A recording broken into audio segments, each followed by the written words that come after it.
अल्लाह ताला कुरान करीम में फरमाता है, फ़अम्मल यतीम फला तक़हर, ऐ नबी तुम यतीमों को झिड़कना नहीं, यतीम को न झिड़कना, क्योंकि हुजूर यतीम ही पैदा हुए थे। उससे पहली आयत में अल्लाह फरमाता, अलम यजिदका यतीमन फावा, क्या अल्लाह ने तुमको यतीम नहीं पाया? फावा तो अल्लाह ने अपनी पनाह दे दिया। तो ऐ महबूब तुम यतीम बन के दुनिया में आए हो, इसलिए यतीमों को दुत्कारना नहीं।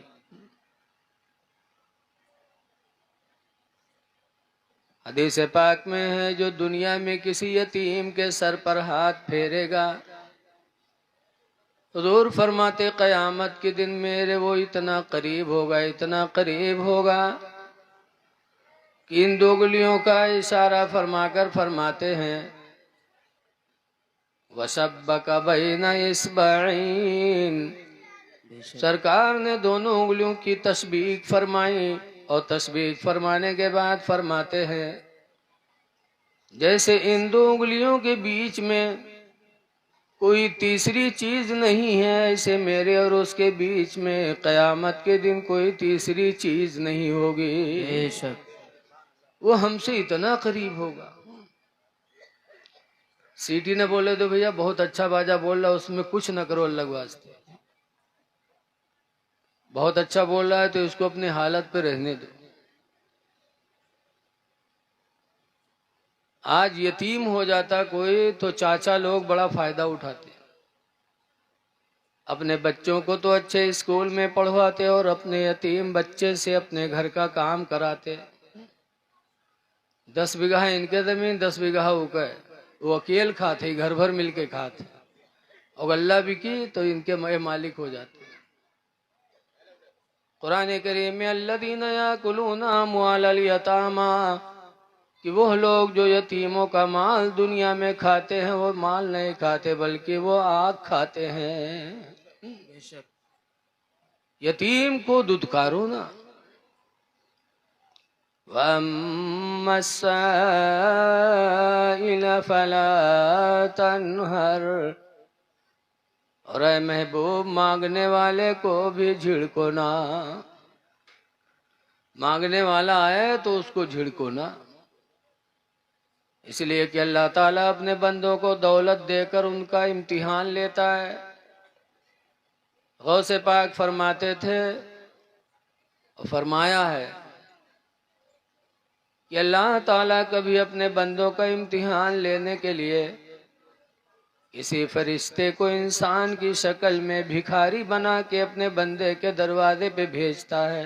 बेशक देखने में तो इंसान लगता है, लेकिन हकीकत में कोई फरिश्ता होता है, हमारे तुम्हारे इम्तिहान के लिए आता है।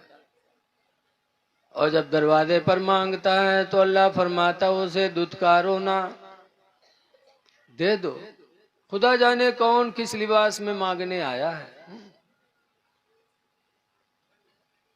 भिखारी को एक दोगे तो 10 पाओगे।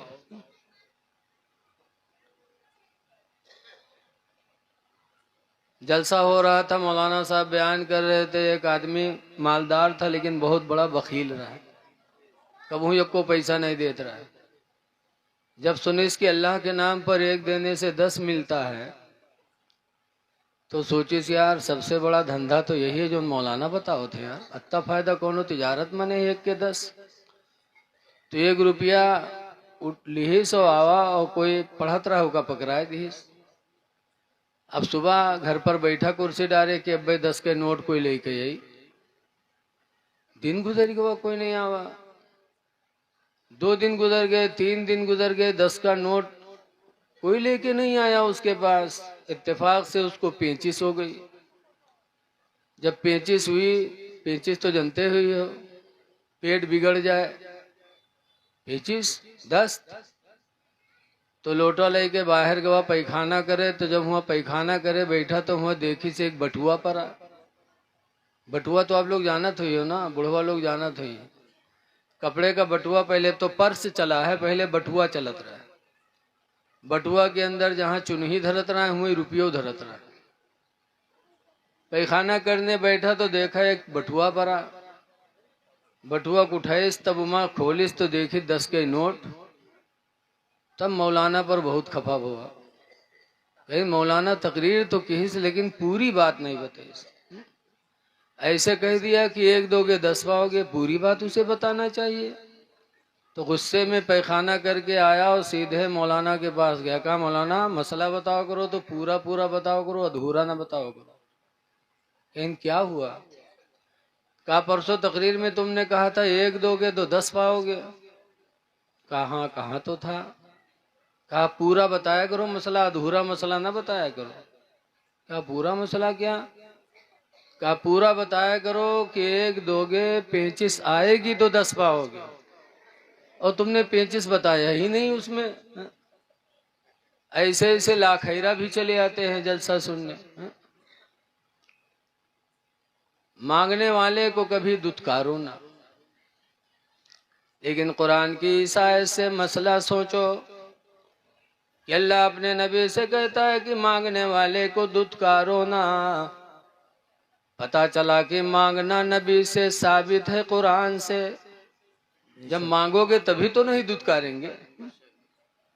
गैर खुदा से मांगना अगर ना जायज होता तो अल्लाह ताला अपने नबी से न कहता कि मांगने वाले को दुत्कारा न करो। गैर खुदा से भी मांगा जाता, लेकिन जो लोग कहते हैं गैर खुदा से मांगना नहीं चाहिए, पता नहीं कहे वो अपने मेहरुआ से खाना मांगा था कि खाना ले आओ, पानी ले आओ, वो भी तो गैर खुदा है। तो जिस तरह अपनी औरत से आप सामान मांगते हो, कोई चीज मांगते हो खुदा समझ के नहीं, अल्लाह का बंदा अल्लाह की बंदी समझ के, ऐसे ही हम दूसरों से मांगते हैं खुदा समझ कर नहीं, खुदा का बंदा समझ कर।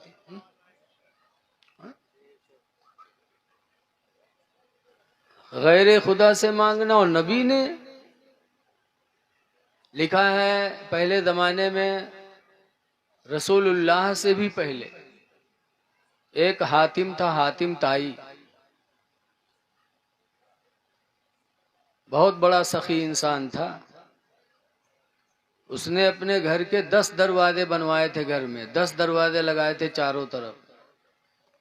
हमारे तुम्हारे घर में कई दरवाजा होते हैं, एक ज्यादा ज्यादा 2, एक आगे निकले वाला और एक पीछे भागे वाला, कि कोई जरूरत हो तो निकल के भाग लो पीछे। और हातिम ताई के घर में 10 दरवाजे थे। किस लिए 10 दरवाजा लगाया था? बड़ा सखी इंसान था। उसने सोचा कि कोई मांगने वाला आए तो उसको एक ही दरवाजा रहेगा तो तलाश करने में दिक्कत होगी।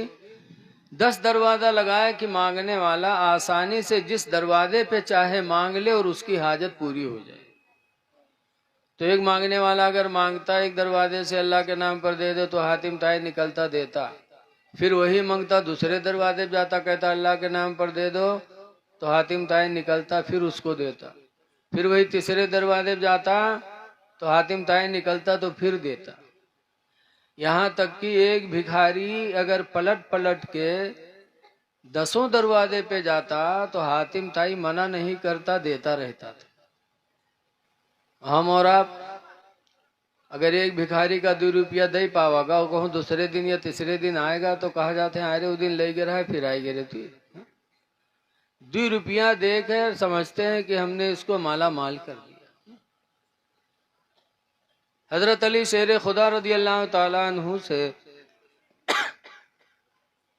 किसी ने पूछा कि अली ये बताओ कि हातिम ताई ज्यादा सखी था या तुम्हारे नबी ज्यादा सखी थे? तो हजरत अली का ईमान देखो, फरमाते हैं हातिम ताई सखी नहीं था, सखी तो मेरे पैगंबर ही थे। बेशक सुभान अल्लाह सुभान अल्लाह। कहा क्यों? तो हजरत अली शेर खुदा फरमाते हैं कि हातिम ताई अगर सखी होता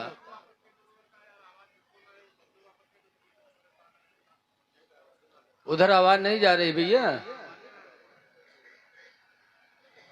तो अब करो जो करे। हजरत अली कहते हैं कि सखी तो मेरे पैगंबर ही थे, हातिम ताई सखी नहीं था। कहा क्यों? हातिम ताई तो 10 दरवाजे पे पलट पलट के दिया करता था एक भिखारी को। तो हजरत अली फरमाते हैं सुनो, अगर हातिम ताई सखी होता तो जब पहले दरवाजे पर मांगने वाले ने मांगा था तो इतना दे देता कि भिखारी को दूसरे दरवाजे पर मांगने की जरूरत नहीं पड़ती। बेशक सुभान अल्लाह सुभान अल्लाह। लेकिन वो सखी हातिम ताई देता था, लेकिन फिर वो भिखारी पलट पलट के 10 दरवाजे पे मांगा करता था। इसका मतलब कि हातिम ताई देता जरूर था, लेकिन मांगने वाले की जरूरत भर नहीं देता था। और मेरे नबी ऐसे सखी कि जिसको दिया फिर जिंदगी में उसको मांगने की जरूरत नहीं पड़ी। बेशक बहुत सी मिसालें हैं। हजरत अबू हुरैरा रदियल्लाहु ताला अन्हु हैं और हजरत अनस हैं। अनस हुजूर को वजू का पानी दिया करते थे, बच्चे नहीं थे तो हजरत अनस वजू का पानी देते थे। एक दिन अल्लाह के रसूल को रहम आया, तो रहमतुल्लिल आलमीन थे ही वो। रहम आया और दुआ मांगी कि या अल्लाह अनस को माल और औलाद अता फरमा दे। तो सरकार की दुआ होनी थी कि अनस के घर में तकरीबन 99 बच्चे पैदा हुए। कितने बच्चे पैदा हुए? 99 बच्चे पैदा हुए। और मदीने मुनव्वरा में अनस की जो खजूर की बाग थी, सबकी बागों में साल में 1 मरतबा फल आता था, लेकिन अनस के बाग में साल में 2 मरतबा फल आने लगे। बेशक सुभान अल्लाह। माला माल हो गए अनस। अबू हुरैरा भी गरीब सहाबी थे, हुजूर की खिदमत में थे। सरकार के घर में खजूरों का ढेर लगा था। अबू हुरैरा एक झोली रखते थे, बहुत गरीब थे, कोई देता था तो उसी में डाल लेते थे। हुजूर ने खजूर के ढेर में से हाथ मारा, कहा लो अबू हुरैरा। अबू हुरैरा ने झोली खोली, सरकार ने ऐसे डाल दिया हाथ में। अब कितनी खजूरें आई होंगी ऐसे में? 15-20 बोलो। लेकिन सरकार फरमाते अबू हुरैरा जाओ, इस झोली की खजूरें खुद खाना, अपने घर वालों को खिलाना और अल्लाह के नाम पर सदका भी करते रहना। अबू हुरैरा का बयान है कि उसके बाद मैं वो झोली लेकर के गया, खुद खाता रहा, घर वालों को देता रहा, घर वाले खाते रहे और अल्लाह के नाम पर सदका करता रहा। और जब हुजूर का विसाल हो गया, हुजूर के विसाल के बाद हजरत अबू बकर सिद्दीक रदियल्लाहु ताला अन्हु अमीरुल मोमिनीन बने। तो 2 साल 3 महीना 5 दिन खलीफा रहे।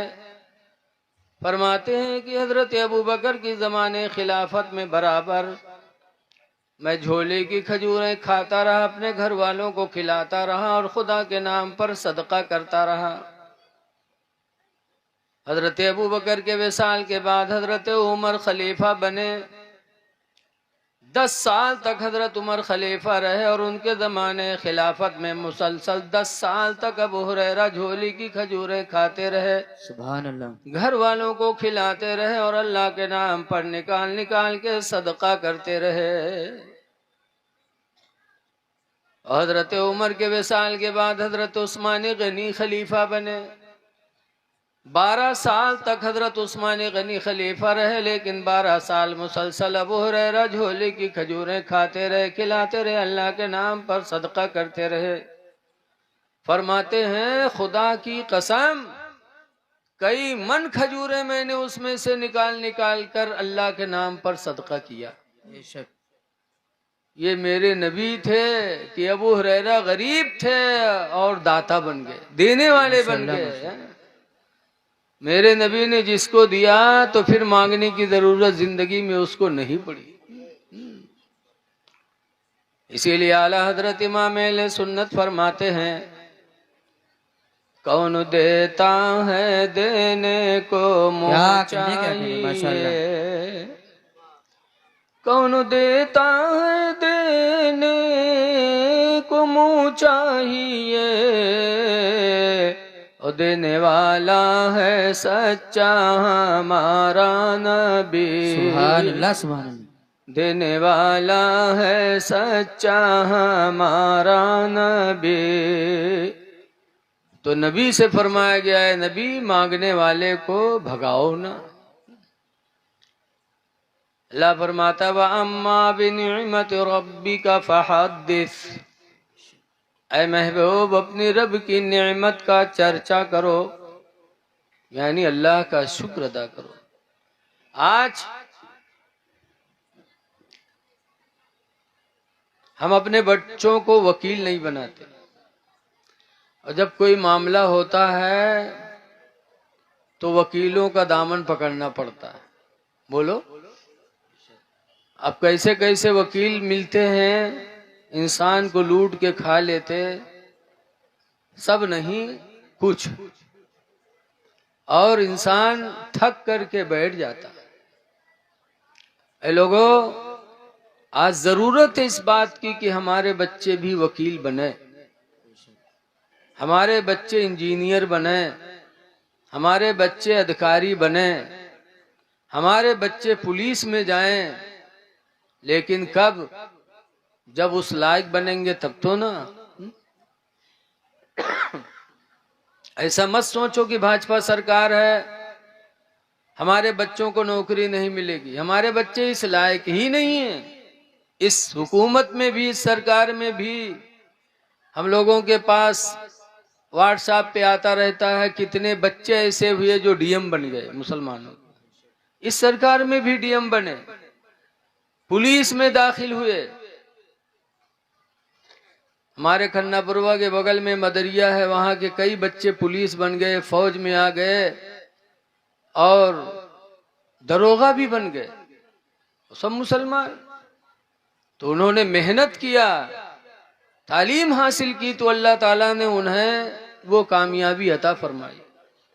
तो आज हम गवर्नमेंट पे तोहमत लगाते हैं कि मुसलमानों को नौकरी नहीं मिलती, मुसलमान पढ़ता ही नहीं, हम अपने बच्चों को पढ़ाते ही नहीं है।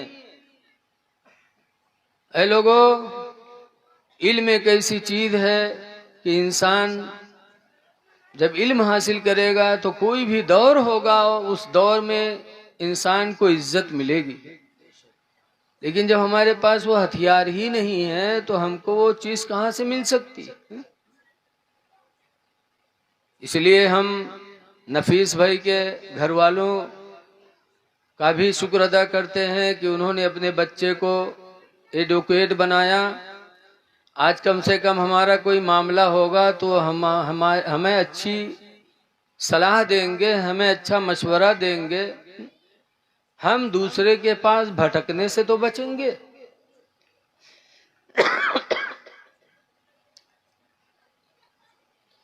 रौनाही है, जमदा शाही है, घोसी है, मुबारकपुर है, बरेली शरीफ है, कितने बच्चे ऐसे जो आलिम बन करके और उन्होंने हिंदी अंग्रेजी भी सीखी और इस तरह सीखी कि आज बड़े बड़े ओहदों पर वो फाइज हैं।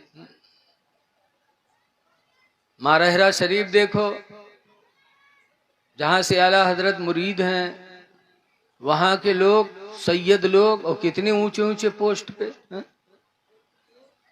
तो इल्म था, इल्म की बुनियाद पर उनको कामयाबी मिली है। इसलिए अपने बच्चों को जहां आलिम बनाते हो वहीं कॉलेज में भेज करके प्रोफेसर भी बनाओ, वकील भी बनाओ, इंजीनियर भी बनाओ, ताकि वक्त आए तो हम किसी के मोहताज न रहें।